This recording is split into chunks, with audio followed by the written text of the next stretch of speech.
Урматтуу Чүй облусунун Сокулук район Манас айыл өкмөтүнүн тургундары бүгүнкү күндөгү ушундай жакшы ачык маанайынын астында жакшы бир салтанаттуу чара өтүп жатат.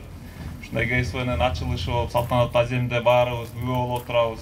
Ошондой эле чара Катар Чарити кайрымдуулук коомунун башчысына Абдулла бин Ахмед Аль-Саидге дагы терең ыраазычылык. Эми бияктан салтанаттуу ачылышта албетте сиздерге ушундай ак өргөлүү болуп, ушундай ГСВнын ачылышы менен сиздерди куттуктап кетмекчимин.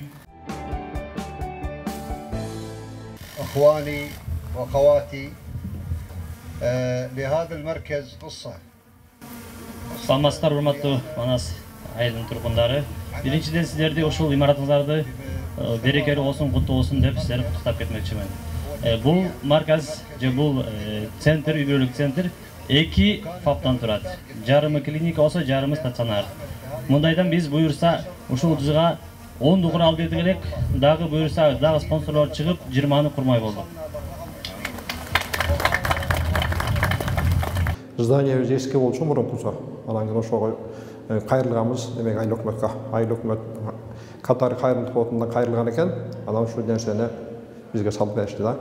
Азыр жакшы бу жерде ошо 12 кабинети бар экен, бүт баары жетиштүү. 3 врач дейбиз азыр. Население 20 миң астында калып бар.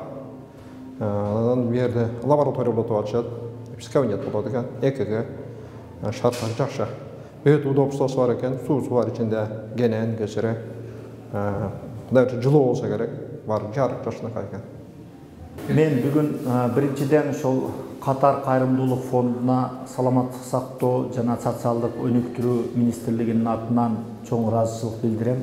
Мына бүгүн ГСВ стационар менен куруп берди, типовой. Негизинен булар жакшы көмөк көрсөтүп, эң негизгиси эле медициналык жардамды элге жеткиликтүү кылуу үчүн аракеттер болуп атат. Биздин эң негизги эле максатыбыз ошол элге медициналык жардамды сапаттуу, эффективдүү жана жеткиликтүү көрсөтүү. السلام عليكم ورحمة الله وبركاته. بفضل الله تعالى قامت قطر الخيرية اليوم Бул жалпы ушул проект жөнүндө ушул борбор айта турган болсок, бул 350 квадрат метрден турат. Бул проектти же бул борборду салууга жалпысынан бизден 7 миллион сомго жакын акча каржыланган. Биз бул проектти фундаменттен баштап акырына чейин бүтүрүп бердик. Мындан арысын биз расмий бул жерде өкүлдөргө тапшырып өткөрүп бердик.